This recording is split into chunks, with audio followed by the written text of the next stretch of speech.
ഇപ്പൊ വാജിവാഹനം തന്ത്രിക്ക് കൈമാറി പ്രയാർ ഗോപാലകൃഷ്ണന്റെ ഭരണസമിതി എന്നുള്ളൊരു ആരോപണം വന്നിരുന്നു. അത് 2/3/2017 ശബരിമലയിലെ അഡ്വക്കേറ്റ് കമ്മീഷണർ കോടതിക്ക് നൽകിയ റിപ്പോർട്ടിൽ ഈ വാജിവാഹനം തന്ത്രിക്ക് നൽകിയത് വിധിപ്രകാരമാണെന്ന് പറയുന്നുണ്ട്.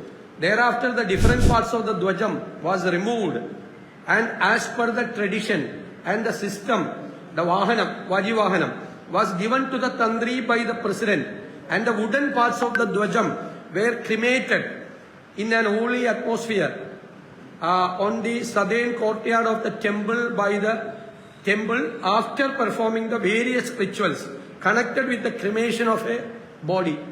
അതാണ് ഇതിന്റെ താന്ത്രിക വിധിപ്രകാരം മരം ദഹിപ്പിക്കണമെന്നാണ് ഇത്. മറ്റത് ലോഹം തന്ത്രിക്ക് കൈമാറണമെന്ന്. എല്ലാവരുടെയും സാന്നിധ്യത്തിൽ പരസ്യമായിട്ടാണ് അത് ചെയ്തത്. In the presence of several thousands of devotees and the learned commissioner rightfully calls this a major historical event with respect to the temple എന്നാണ് ഹൈക്കോടതിയുടെ വിധിയിൽ പറഞ്ഞിരിക്കുന്നത്. ആ കൈമാറ്റം നിയമപരവും താന്ത്രിക വിധിപ്രകാരമാണ് എന്നാണ്. അതിന്റെ കളവല്ല. എന്തറിയോ, ഇപ്പൊ നടന്ന സ്വർണ്ണക്കൊള്ളയിൽ നിന്നും ശ്രദ്ധ തിരിക്കാൻ വേണ്ടിയിട്ടാണ് ഈ ധ്വജത്തിന്റെ കാര്യവും വാജിവാഹനവും ഒക്കെ പറഞ്ഞത്.